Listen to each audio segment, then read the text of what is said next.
दैनिक सवेरा की सरहद पेशकश में आपका खैर मकदम। इस वक्त बातचीत के लिए हमारे साथ बासित बशीर हैं जो कि आइंदा असम्बली इंतखाबात में हजरतबल कॉन्स्टिट्यूंसी से इंतखाबात लड़ रहे हैं। आपको बताते चले नाजरीन कि बासित बशीर इससे पहले सोशल एक्टिविस्ट थे और लोगों की खिदमत करने में हमतन मसरूफ थे, लेकिन अब इन्होंने नेशनल पीपल्स फ्रंट का दामन थामा है। और आपको ये भी बता दूं कि ये वही पार्टी है जिसकी क़यादत जेल में मुकी जो अलहदगी पसंद लीडर नईम खान है उनके भाई मुनीर खान कर रहे हैं। अब इस धारे में शामिल हुए हैं और बासित साहब ने इनका दामन थामा है और अपनी किस्मत आजमाने जा रहे हैं। बासित साहब, सबसे पहले प्रोग्राम में खुशामदीद। जानना चाहूंगा, एज ए सोशल एक्टिविस्ट आप लोगों की खिदमत कर रहे थे, मुतमईन नहीं हुए जो आपको इंतखाबात में आना पड़ा? देखिए, बहुत बहुत शुक्रिया आपका, आपने मुझे वक्त दिया। तो एज अ सोशल एक्टिविस्ट जब मैं काम कर रहा था तो आपको पता थी गवर्नमेंट थी नहीं यहाँ पे, पिछले 10 सालों से कोई गवर्नमेंट नहीं थी यहाँ पे। तो लोगों के जो बेसिक मसले हैं जो हम एडमिनिस्ट्रेशन तक पहुँचाते थे, तो कहीं ना कहीं लोगों में वो चीज़ थी कि हमारा कोई नहीं सुन रहा है। वो कोई भी जरिया उनको मिलता था, कोई भी उनका हाथ थामता था, वो बोलता था कि मैं ये काम करके दूंगा, and we became the helping hand to them. कि मुझे लगा वहाँ पे कि नहीं, इनकी मदद करनी चाहिए, क्योंकि बेबस हो गए थे लोग, कहीं कोई सहारा नहीं था उनका। किसी का बिजली का मसला था, किसी का पानी का मसला था, किसी का एम्प्लॉयमेंट का मसला था, कि बहुत सारे मसले हैं जो मैं आपको गिना गिना के थक जाऊंगा।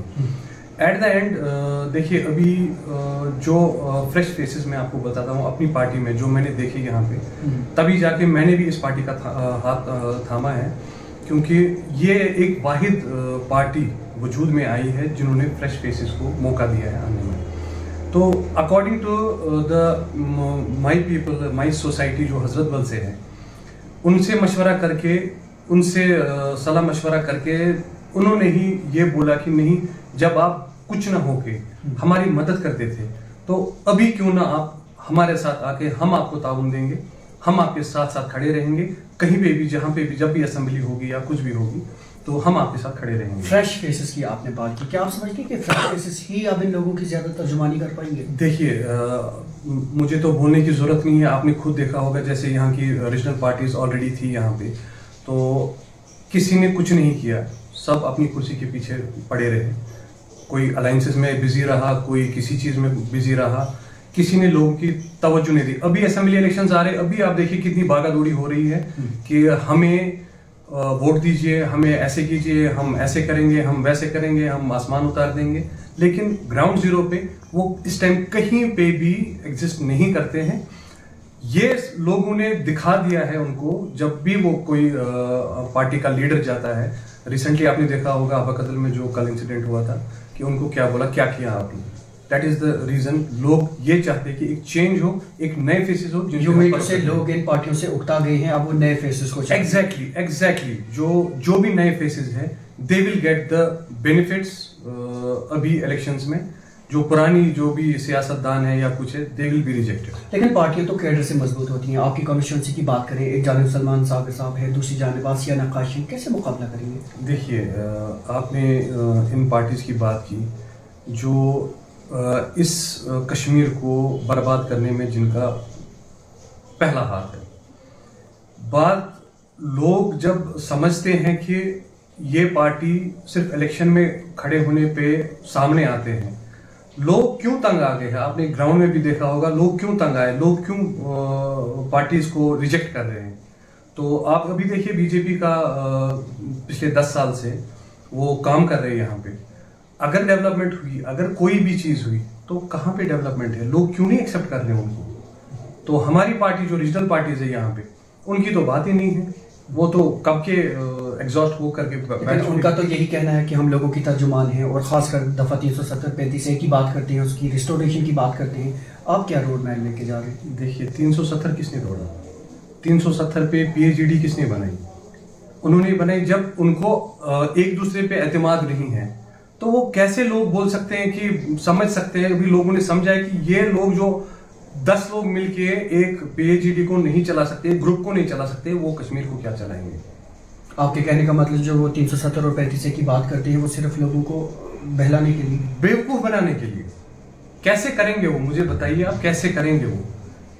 कौन सी वो ऐसा रेवोल्यूशन लाएंगे कि वो बोलेंगे नहीं जी हम 370। लोगों को समझ आ गया है, लोग चाहते हैं कि चेंज हो। लोगों को एक ऐसे नुमाइंदे की जरूरत है जो उनका काम करे, जो उनके घर में बैठ के उनके मसले सुने, ना कि वो सेक्रेटरीट में जाके लाइनों में खड़े होके उनका अपॉइंटमेंट का वेट करें। लेकिन उन्होंने कोई नजरिया तो लोगों को दिया, आप क्या दे रहे हैं?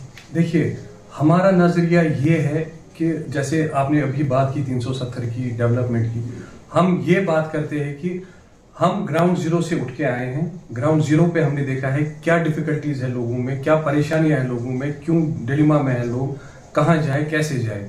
वो उनको सिर्फ एक ही चीज नजर आती है कि एक नया फेस, कोई फ्रेश फेसेस जो भी असेंबली में आएंगे।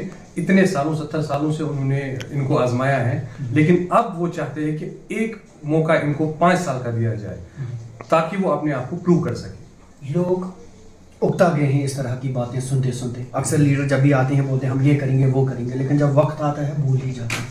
आप कैसे श्योरिटी देंगे? देखिए, आपने देखा होगा अभी पार्टीज का मैनिफेस्टो 100 पेजों का है, 200 पेजों का है। हमारा मैनिफेस्टो, हमारी पार्टी का मैनिफेस्टो उतना बड़ा नहीं है। मुझे लगता है 1 पेज का भी नहीं होगा वो। क्यों 1 पेज का नहीं होगा? इसलिए 1 पेज का नहीं होगा क्योंकि हमने कुछ चीजें जो एज अ सोशल एक्टिविस्ट मैंने भी देखा है कि पहली बात जो ड्रग यहाँ पे है, हम कहते हैं कि ड्रग फ्री कश्मीर करना है, हमें वायलेंस फ्री कश्मीर करना है, हमें एम्प्लॉयमेंट जनरेट करनी है, सो दैट कि एम्प्लॉयमेंट से हमारा जो यूथ है वो उभर के आए।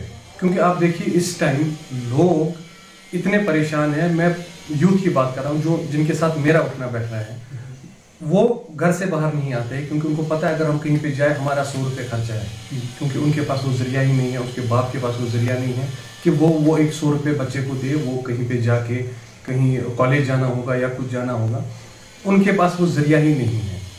हमारा क्या है कि हमने ये बोला है कि जो हमारा पहला ये मैनिफेस्टो है और हमारा ट्रिपल ई का जो मैनिफेस्टो है, जो मुनीर खान साहब आपने पहले भी देखा होगा, हमारा जो ट्रिपल ई का मैनिफेस्टो में जो हमने रखा है एम्पावरमेंट, इकोनॉमी एंड एम्प्लॉयमेंट, तो उसमें यूथ का ही खाली रोल है। उसके बाद लोग डिसाइड करेंगे कि हमको क्या करना है। जब लोग ग्राउंड रियलिटी देखेंगे कि इस पार्टी ने जो मैनिफेस्टो दिया है ये उस पर काम कर रहे हैं, उसके बाद हम लोगों के पास जाएंगे, उसके बाद बोलेंगे हम आपसे मैनिफेस्टो लेंगे, आप बताइए हमारे मैनिफेस्टो में क्या होना चाहिए और वही होगा। लेकिन जिन चीज़ों का आपने जिक्र किया, ट्रिपल ई की आपने बात की, इसी तरह रोजगारी, एम्प्लॉयमेंट या जिन चीज़ों का ये तो दीगर पार्टियों के मैनिफेस्टो में ऑलरेडी शामिल है, नया क्या है आपके पास? देखिए, पहली बात आप देखिए ये जो पार्टीज है अगर ये अपना मैनिफेस्टो दे रहे हैं then why are they going to इनके साथ मर्ज हो रहे, बाकी के साथ कोalition कर रहे हैं। अगर एक पार्टी का कोई मंशूर है तो वो एक पार्टी ही खुद लड़े ना, वो क्यों अलायंसेस कर रहे हैं? वो कंट्राडिक्ट नहीं होगा क्या?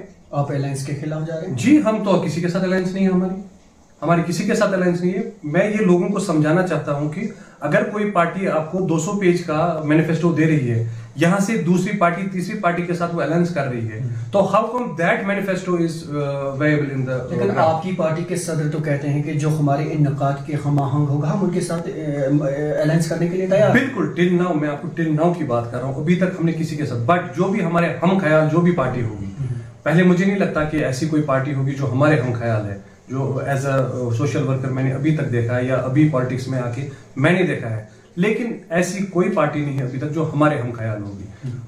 हम बोलते हैं कि हमारी 4 सीटें 5 सीटें 10 सीटें जो भी आएंगी, वी विल सी। अगर कोई अलायंस में आता है उसके बाद अगर वो हमारे कंडीशंस पे चले तो हम उनके साथ जाएंगे। हजरतबल के लोगों के क्या खास वो चीज़ें हैं जो आपकी पहली तरजीह में रहेंगी? जैसे नेशनल कॉन्फ्रेंस ने कहा कि बीजेपी ने कल कहा कि हम आते ही पहले डेली वेजेस को परमानेंट कर देंगे, इसी तरह नेशनल कॉन्फ्रेंस ने कहा हम आते ही फुल स्टेटहुड रिस्टोर करेंगे। आपकी पहली तरजीह क्या रहेगी? देखिए, मेरी पहली तरजीह और हमारी तंजीम की पहली तरजीह है यूथ एम्पावरमेंट। देखिए, जो बीता हुआ है, जो अभी 20 साल में 30 साल में नहीं हुआ, मुझे बताएं आप, आज से 10 साल पहले किसकी गवर्नमेंट थी? पीडीपी बीजेपी कोalition थी, तब उनको ये रेगुलराइजेशन का याद क्यों नहीं आया? इनको रेगुलराइज करना है। अभी आप देखिए जो हमारे अनएम्प्लॉयड यूथ है, 42% of the youth is unemployed, और वो एक ऐसे ट्रॉमा से गुजर रहे हैं कि मैं अगर आपको उनकी वो डिटेल्स दिखाऊं आपके आंखों में भी आंसू आएंगे। तो मैं सिर्फ ये बोलता हूँ कि जो मेरे हजरतबल कॉन्स्टिट्यूंसी है, वहाँ के यूथ का मैंने दर्द देखा है, मैंने सहा है, मैं उनके साथ उठा हूँ, मैं उनके साथ बैठा हूँ। तो पहली मेरी यही कोशिश होगी कि मैं अपने हजरतबल के यूथ को एक ऐसी एम्प्लॉयमेंट जनरेट करके दूँ जो हजरतबल में ही उनके मुस्तकबिल को सवार दे। चलिए, हमारी नेक ख्वाहिशात आपके साथ ही। बात करने के लिए बहुत बहुत शुक्रिया। Thank you so much. देश दुनिया की हर खबर सबसे पहले देखने के लिए फॉलो करें Dainik Savera TV, YouTube, Facebook, Instagram, X और व्हाट्सएप चैनल पर।